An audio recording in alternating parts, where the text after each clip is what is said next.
జాతీయ అధ్యక్షులు మాజీ ముఖ్యమంత్రి వర్యులు నారా చంద్రబాబు నాయుడు గారికి, రాష్ట్ర అధ్యక్షులు అచ్చెన్నాయుడు గారికి, మిగతా స్టేజ్ మీద ఉన్న ముఖ్య నాయకులకు అందరికీ, ఇక్కడికి వచ్చిన కార్యకర్తలకు అందరికీ నా హృదయపూర్వక నమస్కారాలు తెలియజేసుకుంటున్నాను.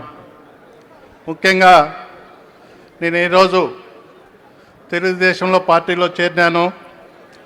ముందు 1994 నుంచి 99 వరకు నేను చంద్రబాబు గారి నాయకత్వంలో తెలుగుదేశం పార్టీ శాసనసభ్యునిగా ఉన్నాను. తర్వాత మా లక్కిరెడ్డిపల్లి నియోజకవర్గం డీలిమిటేషన్ పోవడం వల్ల రాయచోటిలో నియోజకవర్గం రావడం వల్ల ఆ రోజు నుంచి నేను పార్టీకి దూరంగా ఉన్నాను. అయితే 99 తర్వాత రాయచోటి నియోజకవర్గంలో వైసీపీలో చేరి దాదాపు 20 సంవత్సరాలు వైసీపీ పార్టీకి సేవ చేసినాను. సేవ చేసినాక నాకు ఇక్కడికి వచ్చిన అధికారం వచ్చినాక రాష్ట్ర ముఖ్యమంత్రి జగన్మోహన్ రెడ్డి వచ్చిన తర్వాత నేను గమనించింది ఏంటంటే,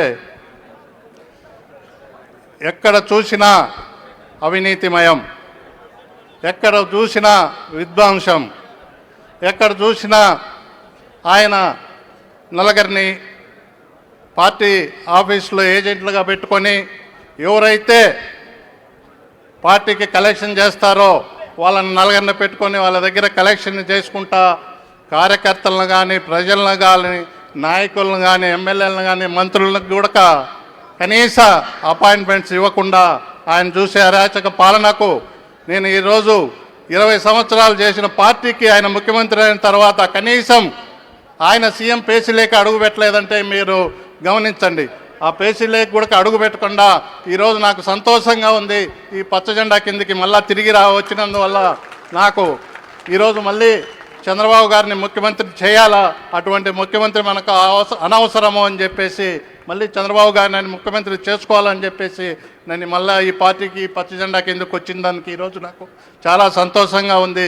ఇక్కడికి వచ్చిన మరి పెద్దలందరికీ నమస్కారాలు తెలియజేసుకుంటూ, ఇక్కడికి వచ్చిన కార్యకర్తలందరికీ నమస్కారం తెలియజేసుకుంటూ, మనం మరీ ఈసారికి చంద్రబాబును గట్టిగా మనం ఫైట్ చేసి తప్పకుండా ముఖ్యమంత్రిగా చూడాలని మీరందరినీ కోరుకుంటూ సెలవు తీసుకుంటున్నాను. జై హింద్.